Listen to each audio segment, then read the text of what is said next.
Good afternoon, everyone. It's Kinninigan. On the screen right here, I have a publisher obviously working with me. I'm writing a book about reptilians, and one of the things I'm doing in my book, which quite honestly no other researcher out there has done, is accurately depict what an Alpha-Draconian looks like.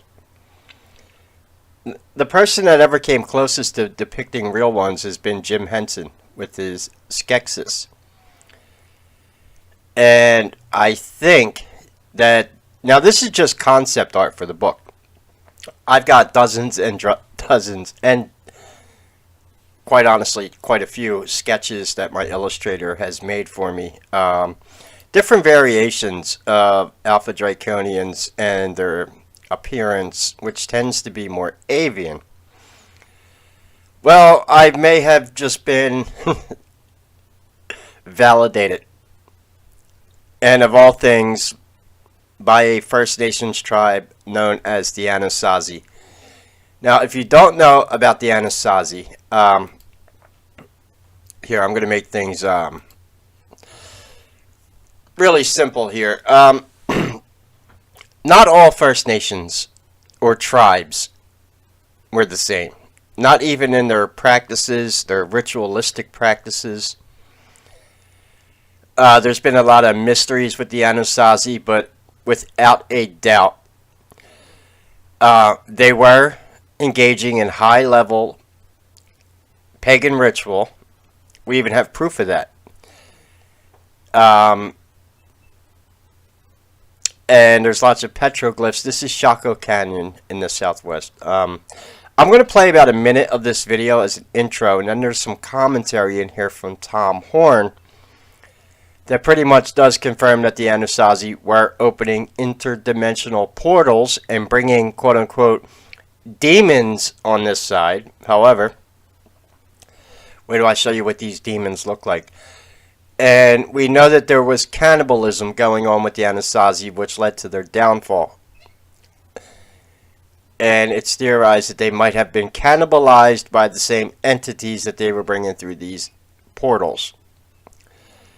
There is also a lot of First Nations mythology around this time. This is going back about 1,000 years of cannibalistic red-haired giants and all that. So, pretty interesting. So, here, let me just play the first minute of this, and I'll pin this as the top comment. When I do a lecture on the Anasazi, I'll definitely probably be playing this in my video. The whole thing, but Long is the last person who remembers it. My people have come to trust memory over history. While history serves only those who seek to control it, those who would douse the flame of memory in order to put out the dangerous fire of truth. Beware these men, for they are dangerous themselves and unwise. Hidden deep beneath the canyon walls of the New Mexico desert lies a mysterious ancient city, a place of magic rituals, astronomical alignments, and supernatural legends. This massive city was lost for centuries when its occupants seemingly vanished overnight, nearly 1,000 years ago. To this day, archaeologists and historians are unable to piece together exactly what happened here. So we traveled into the ruins, looking for any clues that will help us understand the true history of the canyon. What we soon would discover is a history far more shocking than anyone can believe. So join us for a unique look into Chaco Canyon, home of the Ancient One. alright, and like I said, I'll pin this as the top comment if you want to watch this video. It's about 16 minutes long. You see these spirals right here? These are indicative of interdimensional portals being open. We see these spirals all throughout petroglyphs. So, as a little reference here, the first time I was kind of validated in my reptilian research came in 2019 when I hired a Hopi Indian tour guide to take me to Area 51. He had found out that I was Kinninigan on YouTube and was really interested in what I was researching. wanted to give me a private tour of Area 51, which I did. I have all that video footage, and we had a nice discussion driving out to Area 51 that day.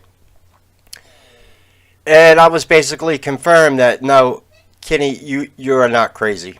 My people have known about the shape-shifting reptilians for a long time. And he even confirmed to me that the possibility of the inspiration of the feathered headdress that a lot of Native Americans wore came from the idea of Quetzalcoatl, the plumed serpent. So the point being, yes, a lot of First Nations shaman were dressing up like the entities they were invoking. This is really important. So with that in mind, you can come here, you can watch this commentary. Now we're going to look at a picture. We are going to look at a real picture. First of all, let me show you this first. This is a this is what the Anasazi were using for invocation in black magic ritual. That is a 9-foot magic circle, actually dug into the ground. Yeah, so they not only were aware of the occult, they were utilizing it, and these circles are all over the desert. And they're these are 9-foot ritualistic magic circles, just made for the purpose of summoning entities and opening portals. In order to open interdimensional portals, the Anasazi would have been having to engage in blood magic, because that's the only way we know that brings the entities to our realm, is through blood. So, who taught them this? That's one of the biggest mysteries, is who taught them how to perform these rituals. Now, this will be the thumbnail for the video, obviously, but here we go. Here are 5 depictions. This is a real pic of the Anasazi, depicting the entities that, what they look like when they came over. And we really need to look at these. Yeah, in fact, let's download this, because there is some stuff I want to point out here, and I need to blow these pictures up. Alright, first of all,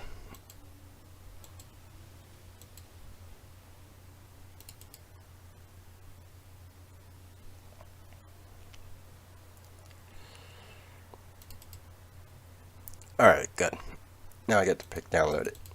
First of all, we're going to come back to the one in the middle there. That's probably the most important. But there's like some things I noticed, first of all. For example, let's start with this guy over here on the right. You see this guy with the bull horns? And the very big, oversized shoes here?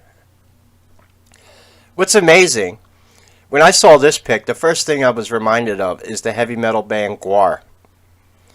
Because oversized big black boots like this with hoofs on them and wearing bull horns, it's been a symbol used in satanic heavy metal music, like with Gwar, the band, if you're familiar.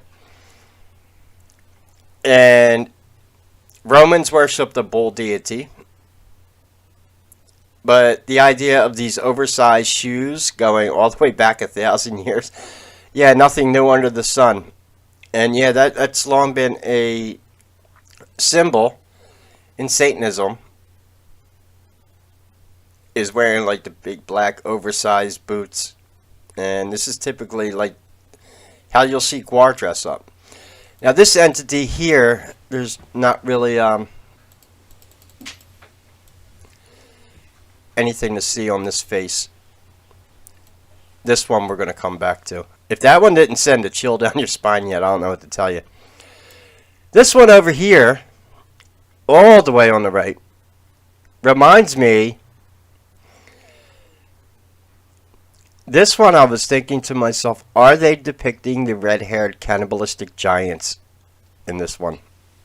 I don't think that's a depiction of Sabe or Sasquatch.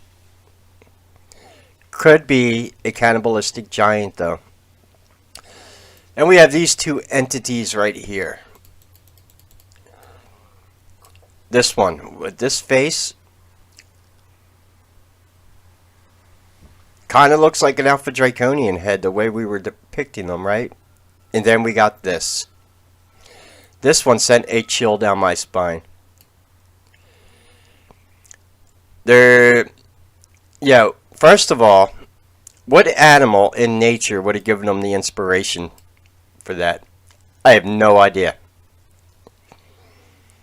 Is this an accurate depiction of an Alpha-Draconian? Maybe we were wrong about the snout, and it comes down more like this appendix here. Here's the chilling thing about this one. Look at the hands. Those are Alpha-Draconian claws. A thumb and 3 long fingers. Now these hands look to be made with, these are made with twigs, with branches. Remember, this is just a depiction of it. And the medicine man has the costume on. His arms are right here, but these are coming off the costume as a depiction of their hands. What's amazing, I had this pulled up from D&D. They look exactly like the Mind Flayers from D&D. Same hands. The Mind Flayer from D&D is supposedly inspired by Cthulhu and H.P. Lovecraft.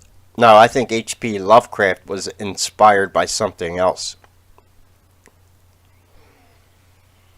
Now, this entity that the Anasazi show doesn't have 4 tentacles on its mouth. It only has 1, but you gotta admit, that's pretty bone-chilling. They were inspired by real things they were summoning in occult ritual. And things they've seen. I think this one might be cannibalistic giant. Maybe, this is definitely some type of bull demon. Probably associated with Molech. This one I have no idea what it's supposed to be. Because there's not really like a head there. But this one in the middle. The hands. The beady eyes. This appendix on the mouth here. Is that an Alpha-Draconian? And even this one over here looks pretty... It's got a beak. Very weird looking. I was really looking at that one right there, and I'm like, is this some type of deformed horse's head or something? And I'm like, this one literally sent a chill down my spine when I saw that.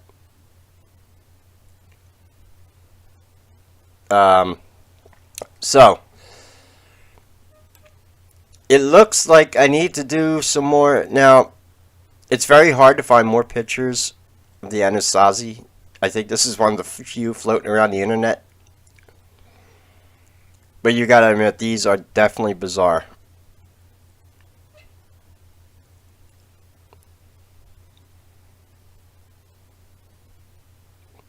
This one being the most bizarre of them all. Now, some of the petroglyphs in the Shako Canyon are cut off to the public. You're not allowed to see them. Mainstream archaeologists kind of just play stupid about everything. And that's kind of like where I lose my passion for following mainstream archaeology, because they can't explain it. Well, we can't explain it. Just shut it off to the public. And oh, we have no idea what inspired them to make this thing, you know. Yeah. I don't think it's by random. That right there, I think, is some type of depiction of an Alpha-Draconian that they probably brought over and summoned in their rituals. And if they were engaging in blood magic, there would have been human sacrifices right along with that. And we know the Anasazi engaged in cannibalism, which might have been their downfall. Basically, practicing black magic in general would have been your downfall. By summoning these entities over to this realm, that was eventually the downfall of Atlantis. But it starts with who taught them how to do it in the first place. You don't wake up one day and decide to dig a 9-foot magic circle into the floor of the desert and start summoning reptilians. That isn't knowledge that you just wake up one day and say, oh, you know. No, someone had to teach you that. And from what I understand, some of these occult rituals can become very, very complex. And yeah, it's not just something that you're going to dabble around with and do by accident one day, right? But that entity right there sent a chill down my spine. If you notice, it doesn't have a mouth. I don't think so. And, you know, that is just a freaky looking whatever it is. And the biggest, look at the hands. Those are reptilian claws. Exactly like the hand the Skeksis have. The ones that the Mind Flayers have in D&D. And all the other entities have regular hands, obviously. You see that. And this entity, too. I'm trying to... This could also be a variation of an Alpha-Draconian with a snout-like face.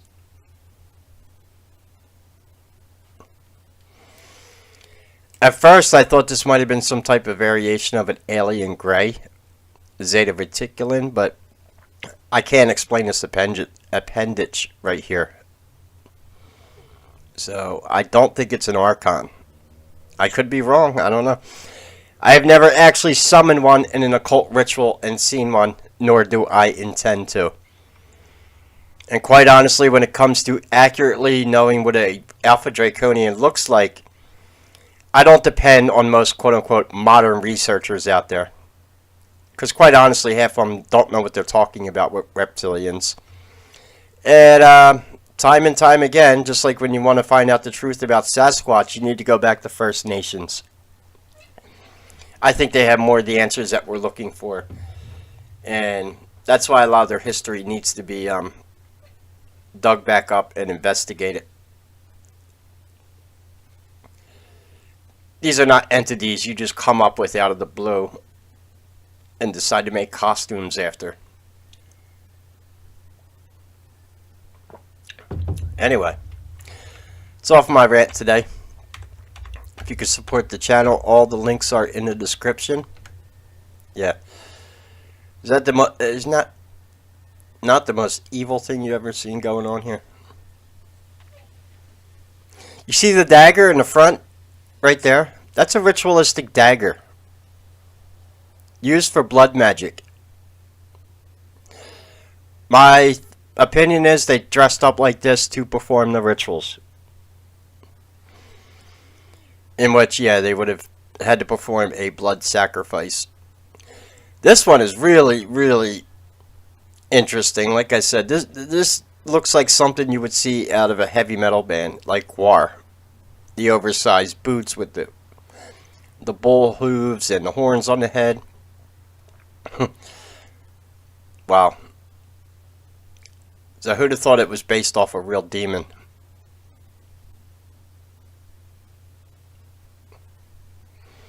This one over here could be a demon, without a doubt, but it could also be a depiction of one of the cannibalistic red-haired giants.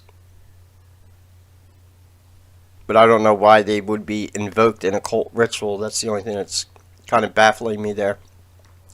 Also, with this Molech-looking deity over here, this would have been the bull, Molech, is typically equated to child sacrifice. I'll take that for what it is. Sad, isn't it? So, yeah, there you go. And especially this one here in the middle. Look at this thing.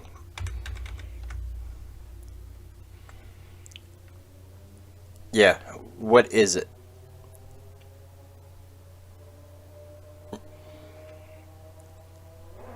Anyway, any questions or comments, leave them below. God bless and take care.